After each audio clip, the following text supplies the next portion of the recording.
Assalamualaikum warahmatullahi wabarakatuh. Hamdan wa syukran lillah, salatan wa salaman ala rasulillah, amma ba'd. Yang saya hormati sahabat kami, Ketua DKM Nurul Iman Ustaz Idris Zamar, dan seluruh jajaran pengurus, penasehat, orang-orang tua, segala unsur bidang-bidang dari DKM Nurul Iman yang senantiasa berikhtiar menyelenggarakan ibadah bagi masyarakat. Mudah-mudahan Allah jadikan amal soleh yang paling banyak di sisinya nanti.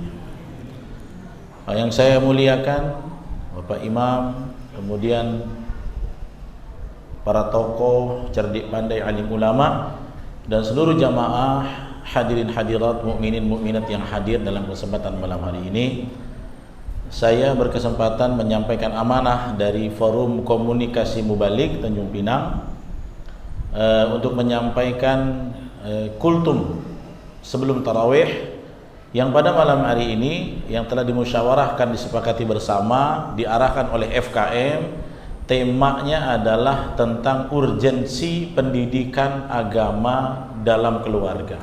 Judulnya itu, supaya para mubalik nggak ngalor ngidul, supaya pembahasannya substansial, maka kami diarahkan untuk sesuai dengan arahan yang telah dimusyawarahkan oleh pengurus, para asatidz, agar tujuannya apa Pak? Semua masjid kompak membahas itu, bisa betul-betul terrealisasikan dalam kehidupan para jamaah. Itu tujuannya. Nah, hadirin hadirat jamaah sekalian, hari ini yang menjadi orientasi, misalnya ada seorang kepala keluarga yang merupakan skala prioritas urgensi dalam kepala keluarga ini biasanya adalah tentang sesuatu yang berkaitan dengan materi. Ya, jadi pokoknya di keluarga itu harus makan yang layak, jangan sampai lapar, rumahnya harus nyaman, kendaraannya harus bagus, jajannya mesti ada. Hari ini banyak di antara kita dalam berkeluarga konsepnya itu yang skala prioritas. Apakah ini salah? Tentu tidak. Tetapi sebenarnya ada yang lebih ahammu syai', yang lebih penting perkaranya daripada tadi. Dan itu merupakan SK dari Allah Subhanahu wa taala untuk para pengelola ya terkecil, yaitu lingkupnya keluarga.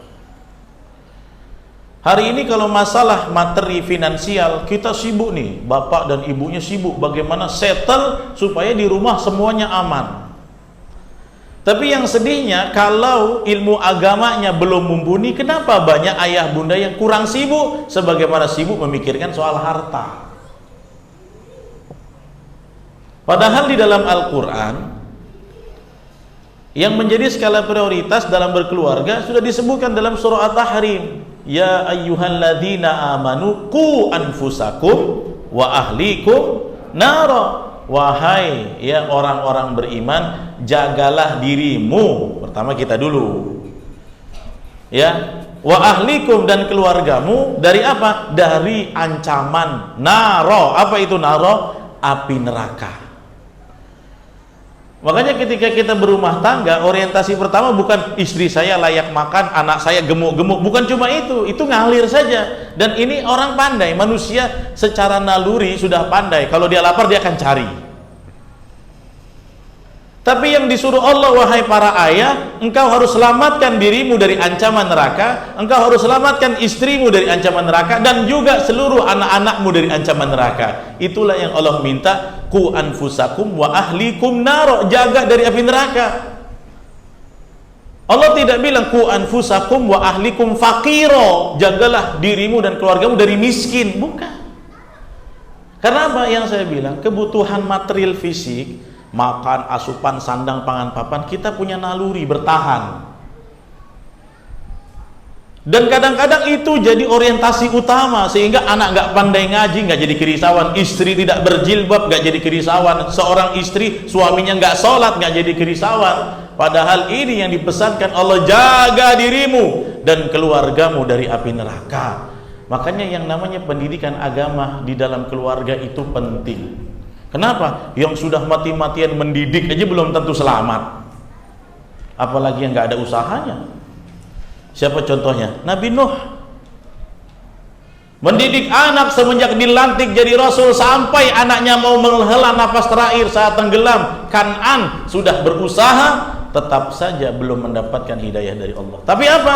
Nabi Nuh tidak dibilang seorang ayah yang gagal, bahkan beliau tetap disematkan alaihi salam, yang mendapatkan keselamatan, kesejahteraan dari Allah. Kenapa? Karena telah berusaha mengaktualisasikan pendidikan agama dalam keluarga. Yang ditugaskan oleh Allah adalah kita mendidik. Rubah atau tidak itu keputusan Allah.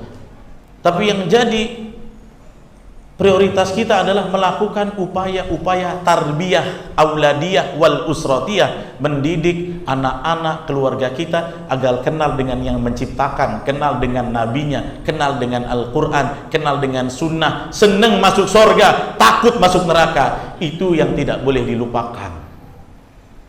Makanya di dalam surat An-Nisa Allah suruh kita takut kalau keluarga kita ini lemah.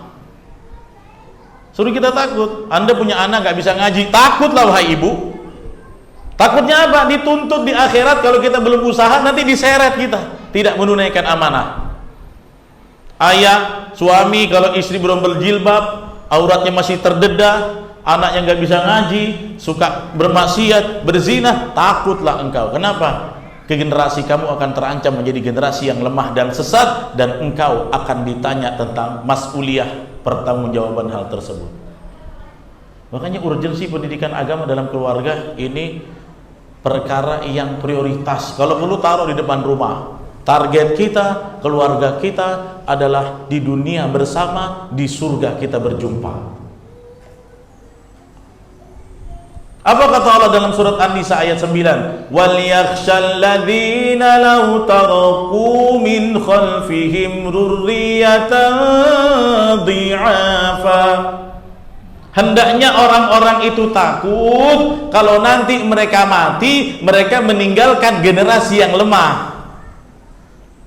Anda harus khawatir nanti kalau Anda meninggalkan dunia ini, anakmu sembah apa? Dia bacanya apa? Tuntunannya apa? Harus kita takut. Allah suruh wal yakhsha, hendaknya takut.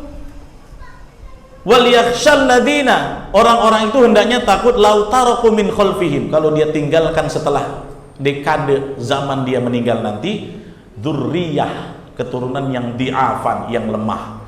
Takut jangan sampai kita punya keturunan lemah, jangan sampai punya keluarga lemah. Makanya pendidikan agama dalam keluarga menjadi mutlak, harus kita perjuangkan mulai dari sekarang. Di dalam ayat ini yang disebut di'afa, keluarga keturunan lemah itu lemahnya apa? Nah, ini yang harus kita kaji. Jangan sampai kamu mati, nanti setelah kamu keturunan kamu lemah. Lemah itu kata para ulama ada 3. Jangan sampai Anda punya anak keluarga keturunan lemah 3. Yang pertama apa? Dha'ful aqidah, lemah dalam akidahnya, tauhid, keyakinan. Hati-hati, sekarang penyimpangan akidah lagi banyak, ya. Segala yang aneh-aneh mulai muncul, sampai remote awan pun sudah muncul. Awan ada remote-nya. Meminta kepada selain Allah terang-terangan. Dulu yang namanya dukun-dukun begitu, Bapak Ibu. Kalau ada orang acara pakai pawang hujan dukun, diam-diam. Mana dukunnya? Pokoknya dia ada di belakang layar. Anda nggak akan tahu. Hujan akan ditameng. Waduh. Sekarang dukun paranormal pawang viral di podcast malah. Bahkan sudah masuk menjadi konten-konten TikTok. Bagaimana ritual memegang mangkok itu merusak akidah. Makanya jangan sampai generasi Anda lemah dalam akidah. Sekarang konten TikTok apa? Wahai langit, turunkanlah aku jodoh. Wahai langit, kelamaan jomblo anaknya stres. Berdoa pada langit, jodoh tuh jangan minta ke langit. Langit itu makhluk, minta kepada Allah. Kita orang Islam gak boleh minta kepada makhluk, minta hanya kepada Allah. Tapi dibikin konten TikTok, wahai langit, turunkanlah aku jodoh yang ganteng katanya. Itu kesesatan sudah mulai masuk ke media sosial. Kalau Anda tidak punya filterisasi, habis generasi kita lemah dalam akidah. Makanya Nabi Yakub waktu mau meninggal, nasihatnya bukan nanti kalau bapak mati makan apa, bukan. Dalam Al-Baqarah dikatakan idz qala Yaqubu li banihi, ketika Yakub berkata kepada anaknya, ma ta'buduna min ba'di, anakku, nanti kalau bapak mati kau sembah apa? Bukan makan apa? Bukan ma ta'kulun, apa yang kalian makan, tapi apa yang dirisaukan Yakub kalau mati anaknya akidahnya lemah atau tidak. Itu yang dikhawatirkan Nabi Yakub. Maka anaknya berjanji dalam surah Al-Baqarah, qalu, wahai ayah, mereka berkata, na'budu ilahaka wa ilaha abaika, kami akan janji kalau engkau meninggal nanti kami akan sembah Tuhanmu, Tuhannya nenek moyangmu, Tuhannya Ibrahim, Tuhannya Ismail, Tuhannya Ishak, ilahan wahidan, Tuhan yang satu, yaitu Allah Subhanahu wa ta'ala. Wasiat Nabi Yakub bukan harta, tapi apa? Akidah. Yang kedua, jangan sampai generasi kita lemah ibadah. Kalau ibadah, terutama sholat nih kayak begini nih, kalau lemah sholat, lama-lama bakal mudah disesatkan. Makanya dalam surah Maryam ayat 59 Allah ingatkan, fa khalafa min ba'dihim khalfun adha'us shalah. Nanti setelah mereka, hati-hati, ada pengganti yang lemah dalam sholat, lemah ibadah. Khalfun adha'us shalah wattaba'us syahawat, mengikuti hawa nafsunya. Apa kata Allah? Fasaufa yalqauna ghayya, mereka akan tercampak kepada kesesatan. Jaga keluarga dari kelemahan ibadah. Yang ketiga, jangan sampai generasi kita dhaful ilmi, lemah ilmu. Anda tuh harus mati-matian, kalau saya meninggal dunia, anak saya harus punya bekal ilmu, dengan ilmu dia bisa survive, bukan uang. Kalau Anda nggak latih dia punya ilmu, dia cuma dikasih uang, dia tak pandai kelola uang, uangnya habis. Tapi kalau dia dibekali dengan ilmu yang mumpuni, ilmu di pesantren, ilmu di universitas, dia menjadi anak yang berilmu, kuat ilmunya, Anda wafat, dia bisa bertahan di akhir zaman ini. Ilmu itu penting kuncinya. Maka tiga aspek ini mari kita jaga. Jangan sampai generasi kita lemah akidah. Yang kedua, jangan sampai lemah ibadah. Jangan sampai lemah ilmu. Kalau tiga ini bisa jadi skala prioritas dalam pendidikan keluarga, mudah-mudahan ketahanan keluarga kita makin kuat. Rumah-rumah orang Islam nanti akan melahirkan cendekiawan-cendekiawan Islam yang membanggakan bangsa, agama dan negara, insya Allah. Demikian yang bisa kami sampaikan, terlebih terkurang mohon maaf. Mudah-mudahan urgensi pendidikan keluarga terpatri dalam hati-hati kita sampai kita meninggal dunia nantinya. Wallahu muwaffiq ila aqwamit thoriq. Assalamualaikum warahmatullahi wabarakatuh.